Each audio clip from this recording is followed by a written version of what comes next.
Hello दोस्तों, स्वागत है आप सभी का बीजी नेट क्लासेस में, जहां हमने स्टार्ट किया था बिजनेस इकोनॉमिक्स। और आज का हमारा टॉपिक है इकोनॉमीज ऑफ स्केल। आज की वीडियो को देखने से पहले अगर आपको ये वीडियो पसंद आए तो इसे लाइक करें और हमारे चैनल को सब्सक्राइब भी करें, ताकि आपको अपनी नॉलेज को अपडेट करने का मौका मिल सके। तो चलिए देखते हैं आज इकोनॉमीज ऑफ स्केल। देखो, इकोनॉमीज ऑफ स्केल क्या होता है। सबसे पहले इकोनॉमीज ऑफ स्केल वो टर्म है जब कोई भी फैक्ट्री या कोई भी कंपनी किसी भी चीज़ का जब वो प्रोडक्शन करती है, तो प्रोडक्शन करते टाइम वो अपनी उस कैपेसिटी तक पहुंच जाती है, या मैक्सिमम ये कह लो कैपेसिटी तक पहुंच जाती है, जहां पे उसकी जो कॉस्ट है वो क्या हो जाती है, मिनिमम हो जाती है। हाईएस्ट प्रोडक्शन करके अपनी कॉस्ट को मिनिमम करना क्या होता है, इकोनॉमीज ऑफ स्केल। यानी उसने अपनी 100% कैपेसिटी को अचीव कर लिया है और इससे कम कॉस्ट अब उसकी नहीं जा सकती।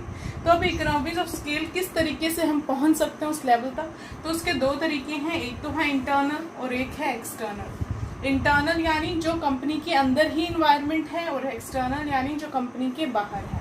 अब इंटरनल में देखो, अब अंदर का इन्वायरमेंट है तो ऑब्वियस है नॉट अफेक्टेड बाय आउटसाइडर्स, की बाहर का कोई भी पर्सन, कोई भी कंपनी या कोई भी फैक्टर वो हमारे इकोनॉमीज को अफेक्ट नहीं कर सकता।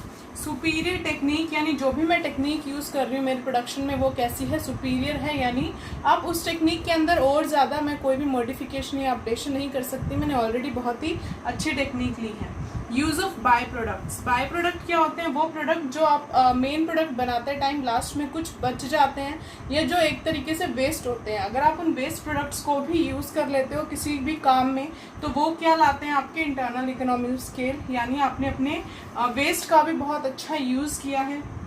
रिसर्च एंड डेवलपमेंट, जब तक रिसर्च नहीं करोगे तब तक आप पहुंच नहीं सकते इकोनॉमीज ऑफ स्केल तक। डायमेंशनल इकोनॉमी का मतलब हर तरीके से अपने प्रोडक्ट को यूटिलाइज करना। इसका एग्जांपल लेते हैं, जैसे हम मान लो कोई एक बस थी, पहले सिंपल बस चल रही थी, लेकिन जो भी बस बनाने वाली कंपनी है उसने क्या सोचा कि मैं डबल डेकर बस बनाती हूँ। डबल डेकर बस क्या होती है, जिसमें नीचे भी बैठ सकते हैं और ऊपर भी बैठ सकते हैं। तो डबल डेकर बस के अंदर क्या हुआ, बस बनाने का खर्चा तो उतना ही है, जो मशीनरी लगनी है वो उतनी ही लगनी है।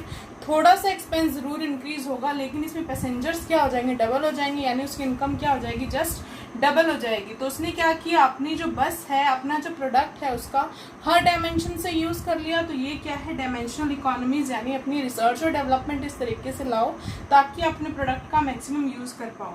वेलफेयर स्कीम्स, यानी जब तक आप वेलफेयर स्कीम्स लाते रहोगे तब तक लोग आपके साथ जुड़े रहेंगे।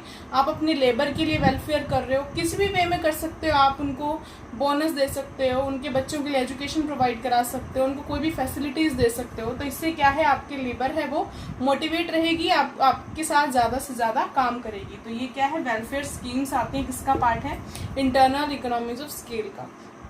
अब चलते हैं एक्सटर्नल की साइड, यानी जो बाहर की दुनिया है, बाहर से जो मैं एक्सटर्नल तक पहुंच सकती हूँ इकोनॉमीज तक, वो कैसे। इसका क्या मतलब है कि मैंने जब अपने रिसोर्सेज का मोर एफिशिएंट यूज़ किया तभी मैं कहाँ पहुंची, अपनी 100% कैपेसिटी पे। ये कभी भी मोनोपोलिस नहीं हो सकता, यानी ऐसा नहीं है वो रिसोर्सेज सिर्फ मेरे लिए हैं, वो रिसोर्सेज सबके लिए इक्वल हैं, लेकिन डिपेंड करता है कि मैं उनका यूज़ किस तरीके से कर रही हूँ। और ये यूज़ करने के लिए मुझे क्या चाहिए, प्रॉपर रिसर्च एंड डेवलपमेंट, ताकि मैं अपने प्रोडक्ट के अंदर क्या ला सकूँ, स्पेशलाइजेशन ला सकूँ। तो ये इंटरनल और external economic of scale clear है कि जब मैं अपनी मैक्सिमम कैपेसिटी तक प्रोडक्शन करूँगी तो इससे मेरी कॉस्ट क्या आ जाएगी, मिनिमम हो जाएगी, जिससे मेरा प्रॉफिट है वो इंक्रीज हो जाएगा। तो इकोनॉमिक ऑफ स्केल तक पहुँचने के लिए सारी फर्म्स, कंपनीज काम करती हैं, कंटिन्यू करती हैं। इसी का ही अपोजिट आता है डिस इकोनॉमीज ऑफ स्केल। देखो, इकोनॉमीज का मतलब है मेरी कॉस्ट मिनिमम है, लेकिन डिस इकोनॉमीज में क्या है, जब आपकी कॉस्ट फिर से इंक्रीज होना शुरू हो जाती है तो आप इकोनॉमीज से किसकी तरफ बढ़ने लग जाते हो, डिस इकोनॉमीज से। यानी एक लेवल तक आपने अपनी कैपेसिटी को यूज कर लिया, लेकिन अब अगर आप ज्यादा यूज कर रहे हो तो आप उससे अपनी कॉस्ट को इंक्रीज कर दोगे। वहां पे आपको क्या फेस करना पड़ेगा, डिस इकोनॉमीज ऑफ स्केल। देखो, इन्हीं के साथ एक सिमिलर सी टर्म यूज होती है, economies of scope. Economies of scope. अब देखो, इकोनॉमीज ऑफ स्केल और स्कोप के अंदर क्या डिफरेंस है। स्केल का मतलब है आप एक ही प्रोडक्ट को प्रोड्यूस कर रहे हो और उसी के अंदर आपने अपनी 100% कैपेसिटी को अचीव कर लिया। बाय प्रोडक्ट की चीज अलग है, यानी वेस्ट आप यूज कर रहे हो वो अलग है, लेकिन आपका मेन प्रोडक्ट है वो एक ही है। लेकिन इकोनॉमी ऑफ स्कोप के अंदर क्या है, आपने अपनी कंपनी का स्कोप ही बढ़ा दिया, यानी आपने अपनी प्रोडक्ट लाइन को बढ़ा दिया।